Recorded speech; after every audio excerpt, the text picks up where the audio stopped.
Hello all. So last week I was in Budapest, mostly because it's cheap and they have American fast food. This is the Keleti Palyaudvar train station, an absolutely lovely piece of public architecture from the 1800s.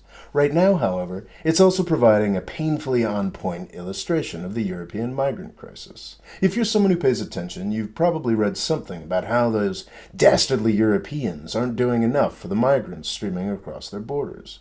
I think this is a bit unfair. Europe has its dipshits. Hungary's Viktor Orban comes to mind, but some countries are stepping up in pretty remarkable ways. Germany, a country of around 80 million, is expected to absorb 800,000 migrants this year alone. Countries like Greece are having trouble feeding their own poor, so we should probably be a little more sympathetic. If you're sitting in the United States looking for someone to blame for the current crisis, you don't need to look across the Atlantic. Folks like to claim this is about poverty or climate change. It's really not. It is a direct result of actions taken by the U.S. military-industrial complex.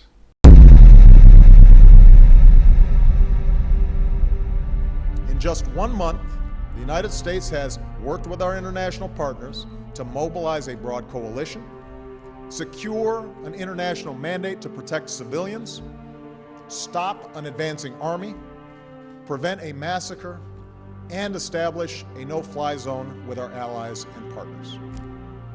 This hasn't worked out so well. Libya currently has two entities claiming to be the national government, and is under the actual control of multiple militias. We basically built a new Somalia. There is no central control, and the country has become a hotbed for people smugglers. Roughly a third of all the migrants and most of the boating horror stories have been launched from Libya.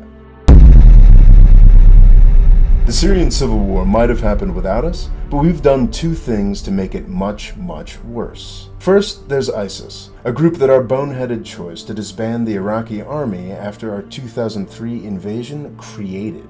The second thing we did to make Syria worse was actually taking down Gaddafi. Since 2011, the most frustrating thing about Syria has been the international community's utter powerlessness. Russia and China have refused to let the UN Security Council take any action against Assad, not even a no-fly zone.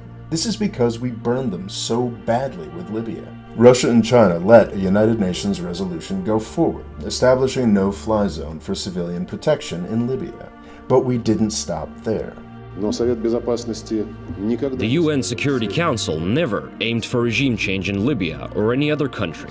The forces that are now using the Security Council resolution to justify regime change are clearly violating the UN mandate. Long after the civilians were safe and Gaddafi was begging for a ceasefire, we kept on bombing. We weren't satisfied until he was dead in the streets. Russia and China don't trust us to use the United Nations in Syria, and they shouldn't. It's worth saying again, if it weren't for NATO actions in Libya, there would not be a migration crisis today. If it weren't for the US invasion of Iraq, there probably wouldn't be any, or at least not as many Syrian refugees. So Germany is taking 800,000 refugees this year. How many are we taking in the US? 70,000. If you want to get angry about an aspect of the refugee crisis, there's your hook right there.